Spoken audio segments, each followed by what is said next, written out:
Assalamualaikum warahmatullahi wabarakatuh. Selamat siang dan salam sejahtera bagi kita semua. Baik, pertama-tama, marilah kita panjatkan puji dan syukur atas kehadiran Allah Subhanahu wa Ta'ala, karena berkat rahmat dan karunia-Nya lah kita dapat berkumpul pada kesempatan kali ini. Baik, yang terhormat, kepada Ibu Alvina Septiani MSI selaku dosen pengampu pada mata kuliah kali ini. Jadi, kami di sini kelompok 6 ingin mempresentasikan hasil kerja kelompok kami yang berjudul Pengeluaran Pemerintah. Adapun anggota kelompok kami yaitu next.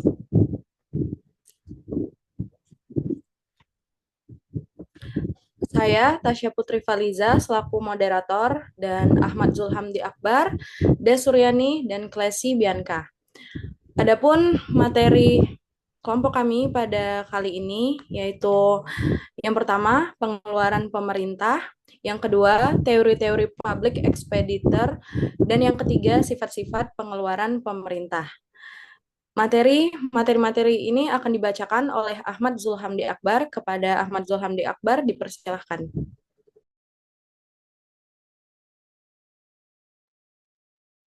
Baik, terima kasih moderator atas kesempatannya. Di sini saya akan membacakan materi yang sudah kami susun.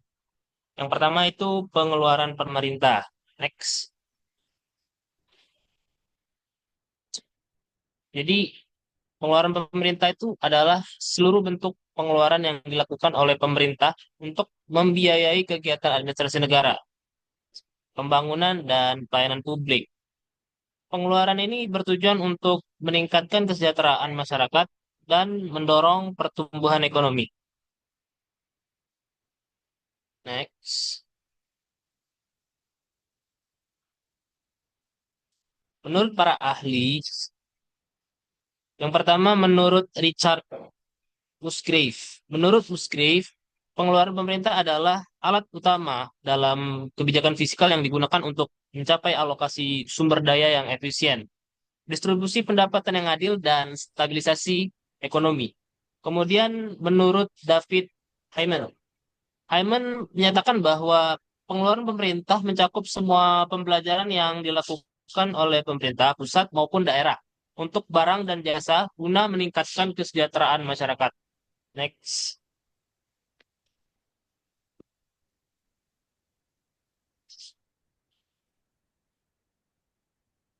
next, sorry.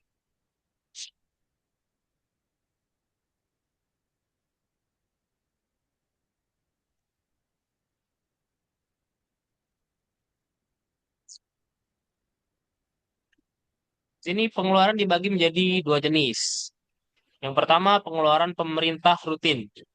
Pengeluaran rutin adalah biaya yang dikeluarkan pemerintah untuk menjalankan fungsi administrasi dan operasional negara secara berkelanjutan. Contohnya itu termasuk gaji pegawai negeri, pembayaran bunga utang, subsidi, biaya operasional kantor pemerintahan, dan belanja barang seperti alat tulis atau bahan bakar untuk kendaraan dinas. Kemudian pengeluaran pemerintah pembangunan. Ini adalah pengeluaran yang digunakan untuk menciptakan aset baru atau meningkatkan infrastruktur yang dapat mendukung pertumbuhan ekonomi jangka panjang.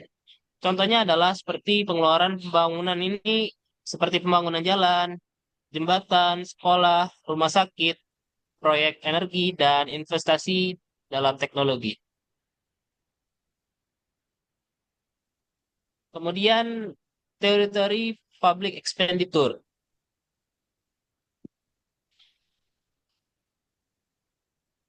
Di sini Adolf Wagner berpendapat bahwa seiring dengan meningkatnya pendapatan per kapita suatu negara, pengeluaran publik juga akan meningkat.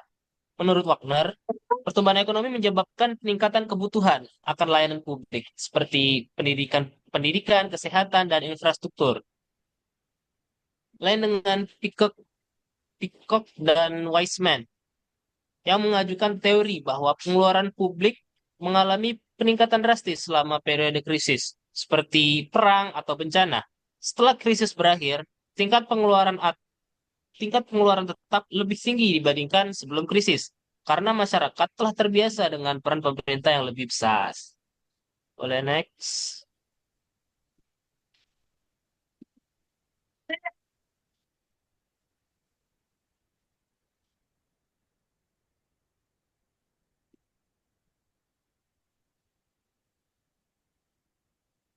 Kemudian menurut John Kamu Maynard udah kedengeran Keynes tuh lagi tuh. yang menekankan bahwa pengeluaran publik dapat digunakan sebagai alat untuk mengatasi resesi ekonomi. Dalam kondisi ekonomi lesu, pemerintah sebaiknya meningkatkan belanja publik untuk mendorong permintaan agregat dan menciptakan lapangan kerja. Kemudian Richard Musgrave menekankan bahwa pengeluaran publik dapat digunakan sebagai alat untuk mengatasi resesi ekonomi. Dalam kondisi ekonomi lesu, pemerintah sebaiknya meningkatkan belanja publik untuk mendorong permintaan agregat dan menciptakan lapangan kerja.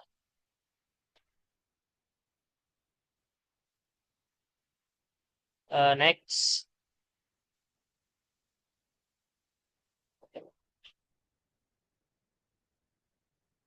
sifat-sifat pengeluaran pemerintah.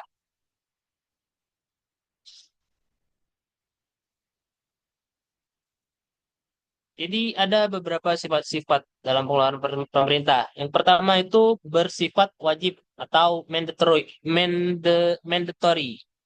Pengeluaran pemerintah yaitu pengeluaran pemerintah yang terdiri dari belanja yang bersifat wajib seperti pembayaran gaji pegawai negeri, subsidi, dan transfer dana ke daerah. Kemudian mempunyai tujuan publik, yakni setiap pengeluaran pemerintah bertujuan untuk memenuhi kebutuhan masyarakat, baik dalam bentuk layanan publik. Kemudian bersifat mengikat. Pengeluaran pemerintah telah ditetapkan dalam anggaran pendapatan dan belanja negara atau anggaran pendapatan dan belanja daerah. Next.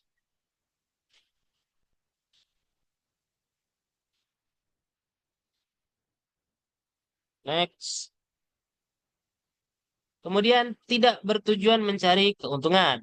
Berbeda dengan pengeluaran dalam sektor swasta, pengeluaran pemerintah bertujuan untuk memperoleh manfaat sosial dan ekonomi kepada masyarakat. Lalu bersifat stimulatif. Pengeluaran pemerintah dapat digunakan sebagai alat untuk mendorong pertumbuhan ekonomi, seperti melalui investasi di sektor infrastruktur dan bantuan sosial. Kemudian dipengaruhi oleh kebijakan fiskal. Besarnya pengeluaran pemerintah dipengaruhi oleh kebijakan fiskal yang diterapkan, termasuk kebijakan ekspansif atau kontraktif, tergantung pada kondisi ekonomi nasional. Next.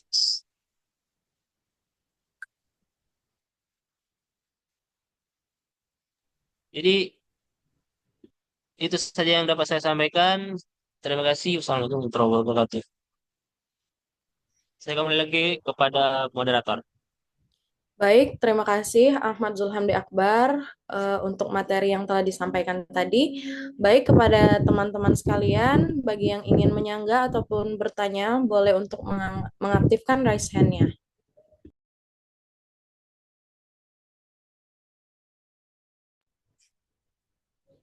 Baik, kepada Nadia Adelia, dipersilahkan. Baik, terima kasih moderator atas kesempatannya. Saya Nadia Adelia Sabila dari kelompok 4 izin bertanya. Pertanyaannya, sejauh mana keputusan pengeluaran pemerintah dipengaruhi oleh kepentingan politik jangka pendek seperti pemilihan umum dibandingkan dengan kebutuhan pembangunan jangka panjang yang lebih berkelanjutan? Dan bagaimana hal ini dapat menciptakan ketidakstabilan dalam alokasi anggaran? Baik, itu saja saya kembalikan kepada moderator. Baik, terima kasih Nadia. Pertanyaan selanjutnya kepada Resa Winata. Kepada Resa, dipersilahkan. Baik, terima kasih moderator. Sebelumnya perkenalkan nama saya Rasa Winata dari kelompok 3. Pertanyaan saya adalah, dalam materi tadi disebutkan bahwa pengeluaran pemerintah bertujuan untuk meningkatkan kesejahteraan masyarakat. Menurut kelompok kalian, apakah ada pengeluaran pemerintah yang justru tidak meningkatkan kesejahteraan? Jika ada, bisa berikan contohnya? Sekian dari saya kembalikan ke moderator. Baik, kepada Resa Winata. Selanjutnya kepada Dimas Satrio, boleh untuk memberikan pertanyaan. Oke, baik. Terima kasih atas kesempatannya. Sebelumnya perkenalkan nama saya Dimas Satrio Widakdo dari kelompok 3 kelas L2. Nah, tadi teman-teman ada ngebahas mengenai jenis pengeluaran pemerintah ya. Ada yang rutin dan ada yang untuk pembangunan. Seringkali pada status quo itu pada anggaran untuk proyek-proyek pembangunan itu masih banyak terjadi budaya markup, yang dimana budaya markup itu merupakan salah satu tindakan korupsi. Yang baru-baru terjadi itu ketika di Pertamina ya, mereka mengadakan kontrak untuk impor, itu mereka ada melakukan markup. Nah, menurut teman-teman, apakah ada suatu cara untuk mengendalikan atau bahkan mengawasi atau bahkan menghapuskan lah budaya markup yang terjadi dalam kontrak proyek pemerintah dengan pihak eksternal, yang dimana proyek-proyek tersebut menggunakan anggaran yang besar dalam pengeluaran pemerintah. Sekian. Terima kasih. Baik, Dimas Satrio, terima kasih atas pertanyaannya. Yang selanjutnya kepada Salimah Zamayah. Kepada Salimah, dipersilakan. Baik, terima kasih moderator. Sebelumnya, perkenalkan saya Salimah Zamaiyah dari kelompok 7. Pertanyaan saya, menurut kelompok kalian, bagaimana teori-teori pengeluaran publik dapat membantu pemerintah dalam merumuskan kebijakan fiskal yang efektif untuk mengatasi masalah ekonomi seperti resesi atau inflasi? Terima kasih. Baik, terima kasih Salimah untuk pertanyaannya. Yang selanjutnya kepada Revalina Gadista. Kepada Revalina, dipersilakan. Baik, terima kasih kepada moderator. Jadi, perkenalkan, nama saya Revalina Gadista dari kelompok 5.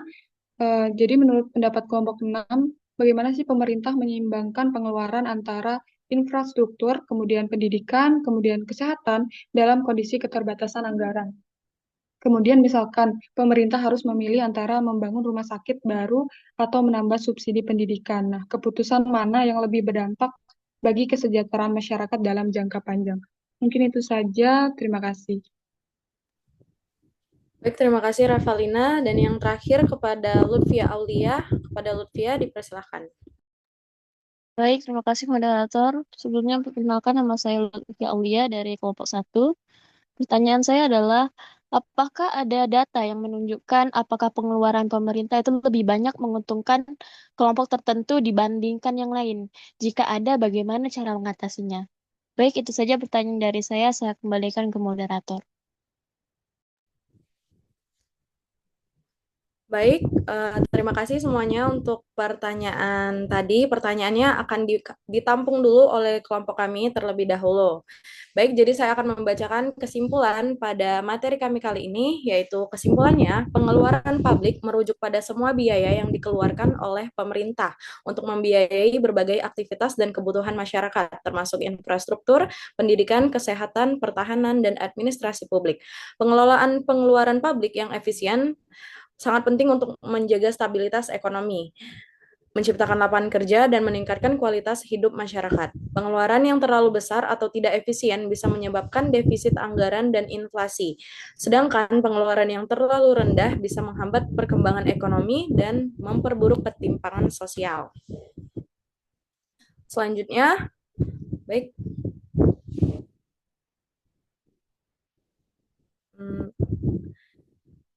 Baik, adapun saran dari materi kali ini, yaitu yang pertama, efisiensi pengeluaran. Pemerintah harus memastikan bahwa pengeluaran publik dilakukan dengan efisien, menghindari pemborosan, dan fokus pada prioritas yang memberikan dampak besar terhadap kesejahteraan masyarakat. Yang kedua, transparansi dan akuntabilitas. Pengeluaran publik harus dikelola secara transparan dengan pengawasan yang ketat agar anggaran negara digunakan secara benar dan tidak disalahgunakan. Yang ketiga, pengembangan infrastruktur dan SDM. Pengeluaran harus diarahkan untuk pembangunan infrastruktur yang mendukung pertumbuhan ekonomi dan pengembangan sumber daya manusia yang berkualitas. Dan yang terakhir, diversifikasi pendanaan. Untuk mengurangi ketergantungan pada utang, pemerintah sebaiknya mencari sumber pendanaan lain yang berkelanjutan, seperti investasi langsung atau kemitraan publik swasta. Baik, mungkin itu saja. Sekian materi dari kelompok kami. Kami harap bisa berguna bagi kita semua. Terima kasih. Assalamualaikum warahmatullahi wabarakatuh.